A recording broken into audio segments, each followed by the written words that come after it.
അങ്ങേയറ്റം കലുഷിതമായി ഇരിക്കുന്ന മണിപ്പൂരിലെ നിയമസഭ ഇനി ഏത് രീതിയിൽ ചലിക്കും എന്നുള്ള കാര്യം അത് പ്രതീക്ഷയ്ക്കും അപ്പുറത്തേക്കാണ്.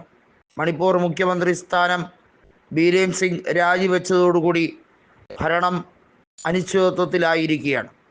BJPക്ക് കേവല ഭൂരിപക്ഷമുള്ള നിയമസഭയിൽ 32 MLA-മാരാണ് BJPക്കുള്ളത്. എന്നാൽ അതിൽ നിരവധി പേർ കേന്ദ്രത്തിന് കത്തയക്കുകയും ബീരേൻ സിംഗിനെ മുഖ്യമന്ത്രി സ്ഥാനത്ത് നിന്നും പുറത്താക്കണമെന്ന് അറിയിക്കുകയും ചെയ്തു.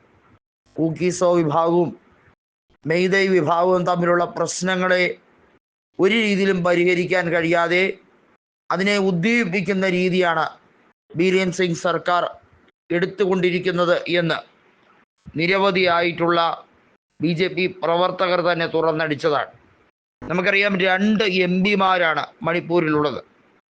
ആൽഫ്രഡ് ആർദൂറും അംഗോംച ബിമോലുമാണ് മണിപ്പൂരിൽ നിന്നുള്ള MP-മാർ. രണ്ടുപേരും കോൺഗ്രസിൻ്റെ ടിക്കറ്റിൽ നിന്ന് ജയിച്ചു വന്നവരാണ്. മണിപ്പൂരിലെ നിയമസഭാ തെരഞ്ഞെടുപ്പിൽ എപ്പോൾ അത് നടത്തിയാലും ഞങ്ങൾ സജ്ജരാണ് എന്നാണ് ഈ 2 നേതാക്കളും പറഞ്ഞിരിക്കുന്നത്. മാത്രമല്ല, മണിപ്പൂർ PCC പൂർണ്ണമായി സജ്ജമാണ് എന്നും തെരഞ്ഞെടുപ്പിനെ നേരിട്ടാൽ ഞങ്ങൾ പൂർണ്ണമായും സീറ്റുകൾ നേടിയെടുക്കും എന്ന അവകാശവാദവും ഉന്നയിക്കുകയാണ്. 2002 മുതൽ 2017 വരെ തുടർച്ചയായി 15 കൊല്ലം മുഖ്യമന്ത്രിയായിരുന്ന ഓക്രം ഇബോബി സിംഗ് ഇപ്പോഴും ജനപ്രതിനിധിയാണ് എന്നുള്ളത് എടുത്തു പറയേണ്ടതാണ്. ഇപ്പോഴത്തെ രാഷ്ട്രീയ സാഹചര്യത്തിൽ ബീരേൻ സിംഗ് കെയർടേക്കർ മുഖ്യമന്ത്രിയായി തുടരുന്നെങ്കിലും രാഷ്ട്രപതി ഭരണം ഏർപ്പെടുത്താനുള്ള എല്ലാ സാധ്യതകളും അവിടെ നിലനിൽക്കുന്നുണ്ട്.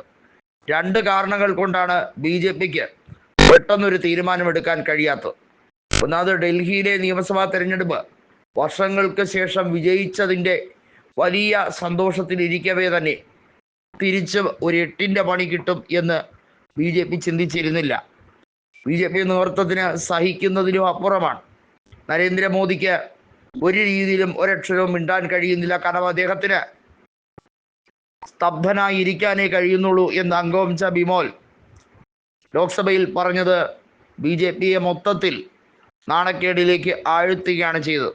ഇത്രയും വലിയ കലാപരൂക്ഷിതമായ പ്രദേശം സന്ദർശിക്കാൻ പോലും കാര്യമായി ശ്രമിക്കുന്നില്ല എന്നുള്ളത് ഏറ്റവും വലിയ ഭരണപരാജയമാണ്. വടക്കിഴക്കൻ സംസ്ഥാനങ്ങളിൽ BJPയുടെ തേരോട്ടം അവസാനിക്കാൻ പോകുന്നു എന്നുകൂടി അംഗോംച ബിമോൽ കൃത്യമായി പറഞ്ഞു. മണിപ്പൂരിന് വേണ്ടത് സമാധാന അന്തരീക്ഷമാണ്. അത് സ്ഥാപിച്ചെടുക്കാൻ BJPയെ കൊണ്ട് ഇനി ഒരിക്കലും കഴിയില്ല.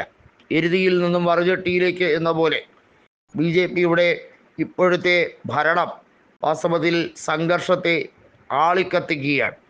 അവിടെ സമാധാന അന്തരീക്ഷം കൊണ്ടുവരാനല്ല ബീരേൻ സിംഗ് ശ്രമിച്ചത്. ഇദ്ദേഹത്തിൻ്റെ വോയിസ് ക്ലിപ്പ് എന്ന് പറയുന്ന ആ തെളിവ് അത് കൃത്യമായി ഹാജരാക്കേണ്ടതുണ്ട്. ബീരേൻ സിംഗ് അതിനെ ആഹ്വാനം ചെയ്യുകയായിരുന്നു എന്ന തരത്തിലുള്ള പ്രസ്താവനയും വന്നിരുന്നു. ഐക്യജനതാദളും NPPയും നേരത്തെ തന്നെ പിന്തുണ പിൻവലിച്ച് BJPയെ അംഗീകരിക്കാൻ കഴിയില്ല എന്ന് ഉറപ്പിച്ച് പറയുകയും ചെയ്തു.